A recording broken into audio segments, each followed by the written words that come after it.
really lucky. I've had some great horses. Right at the moment, I'm riding a dressage stallion called Regarde Moi, and he's 15, and he's going from strength to strength. And of course, the timing is just brilliant because with the London Olympics coming up next year, I don't know if I'd make the team right now, but I'd be one of the last discards. And if performance improves, who knows? You know, people ask that often enough, and you always feel like, you know, your career's over when you start reminiscing as to your highlight. In my mind, you know, I'm still on the up and up, and I hope very much that my best moments are yet to come. However, looking back on the whole, you know, everything I've done, I've had a wonderful time, and I wouldn't change any of my life for anything.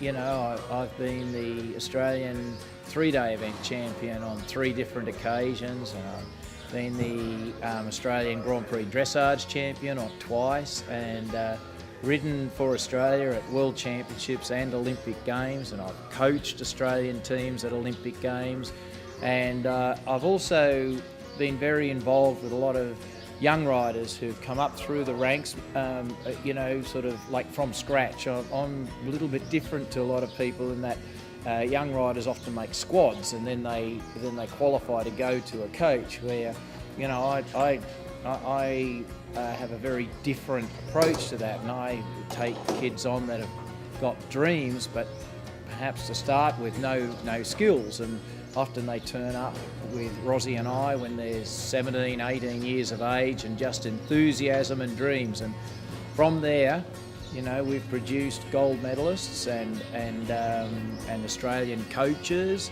and top of the range, the top of the range riders in both eventing and dressage, and I get a real kick out of that as well. So, you know, there's lots and lots of things that I would consider highlights that I treasure, but I like to think that, you know, I'm still going to win gold medals, and there's got to be something after that as well.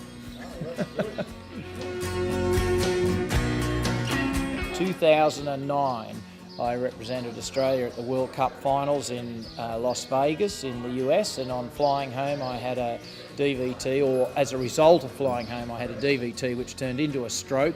Complicated process, but that's what happened, and that's taken me years to recover from that. And it's been, you know, I mean, I was really lucky. I walked out of the hospital ward and I could walk, and initially I couldn't walk and things, but I recovered quickly, and I had wonderful sort of help from the hospital staff, and you know, I was just in a public ward, and like the King of England couldn't have looked after better than I was. Like, I was so lucky. But it's been disappointing because, you know, your reflex reactions and the results just plummeted. And so, you know, just when you're operating right at the top, obviously I've been hurt, and all my form dropped off in eventing and in dressage, and so that was very sad for me. But, you know, probably, you know, karma. Yeah, you know. But I got to tell you, you know, sometimes your low points aren't quite so trauma, you know, so I feel sorry for me, you know. That sort of, I always worry about a low point that, you know, you could sort of go looking for sympathy. I think, you know, it doesn't matter whether you're talking about a dressage horse or an eventer. You do need a quite a serious amount of talent. But this day and age, there are quite a lot of horses out there that are talented. But, you know, on top of that, you've just got to have some chemistry with the horse and the rider. You can have a really good horse and a really good rider. If there's no chemistry, it just doesn't happen. And then you can have a horse that is, you know, nice, good enough, but not really obviously an Olympic champion. But when a rider comes along that there's chemistry with, the horse can just blossom into the most amazing performance. So I've been really, really lucky. I had Mystery Whisper in recent times, who was a 4-star eventer, and I think he won his first 3-star 3-day event when he was 8 years of age. I think you got to be 8 before you can go 3-star these days, and he was the youngest 3-star winner in the world, and he was a fantastic horse. I was just so lucky to have him.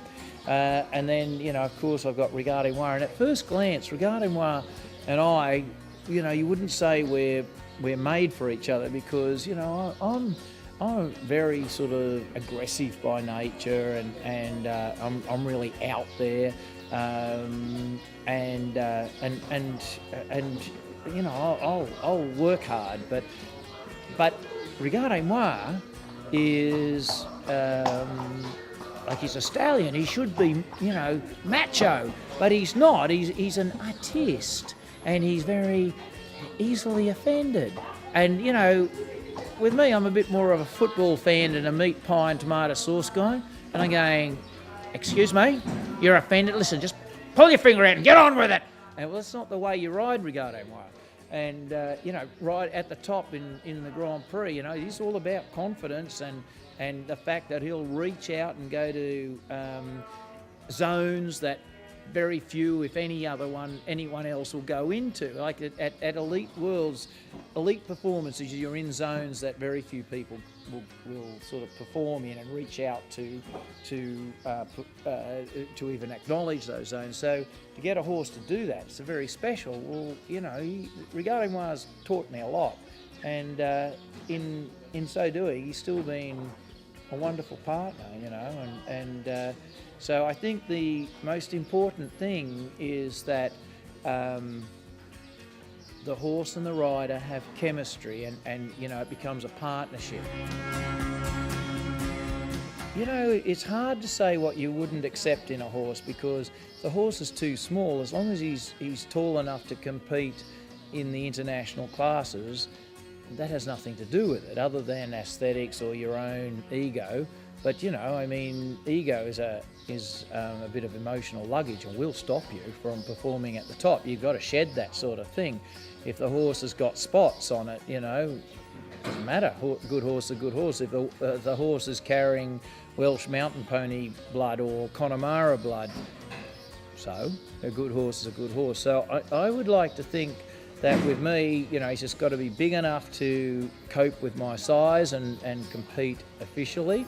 I don't really care what they look like. You know, you do have a conformation sort of chart that you will be told are important if you read the classical texts. But if you reverse that up and you have a look at the conformation of horses at the Olympics, you know, you can throw all your texts out. You know, long backs or still engage and do piaffe.